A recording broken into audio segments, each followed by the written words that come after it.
عثمانی شیخ زید اسلامی سینٹر سے سر کے سوال تو نہیں ہے سر سے گزارش یہ کہ صحابہ کرام رضوان اللہ علیہم اجمعین کی عملی زندگی سے متعلق بھی جو نبی صلی اللہ علیہ وسلم سے براہ راست تعلیم دیتے تھے اس کی ایک دو مثالیں بیان ہو جائے تو فائدہ ہو جائے گا.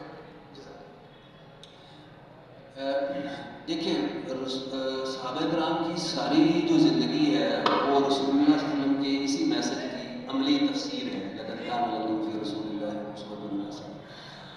اب آپ دیکھیں وہ مثال آپ نے سنی ہوئی ہے کہ جب اللہ تعالیٰ کی راہ میں مال خرچ کرنے کی ضرورت پیش آتی ہے تو سارے کا سارا مال حضرت صدیق اکبر رضی اللہ عنہ جو ہے وہ آپ سب کی بارگاہ میں نثار کر جاتے ہیں. اسی طرح بے شمار مثالیں ہیں کہ جو کام کرنے کو کہا جاتا ہے خود رسول اللہ صلی اللہ علیہ وسلم کی ذات آپ دیکھیں کہ لوگوں کے جو ہے وہ پیٹوں پر ایک پتھر بندھ جائے آپ نے 2 پتھر باندھے ہوئے ہیں تو لوگوں نے بھی باندھے ہوئے ہیں. اب یہ ہے کہ جو جذبہ ہے جنون ہے کمٹمنٹ ہے.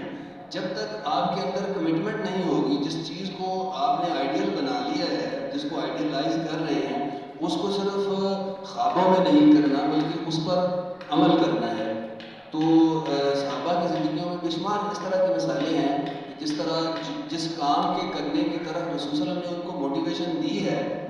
آپ جہاد کا دیکھ لیں, آپ حسن اخلاق کے حوالے سے دیکھ لیں تو اخلاقیات میں آپ کو اعلیٰ ترین مثالیں کس سے ملتی ہیں؟ صحابہ سے ملتی ہیں.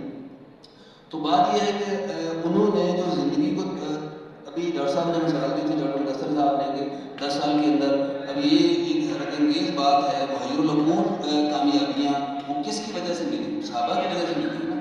تو صحابہ نے آپ اپنی زندگیوں کو آپ صلی اللہ علیہ وسلم کی سیرت کا ایک نمونہ بنا لیا.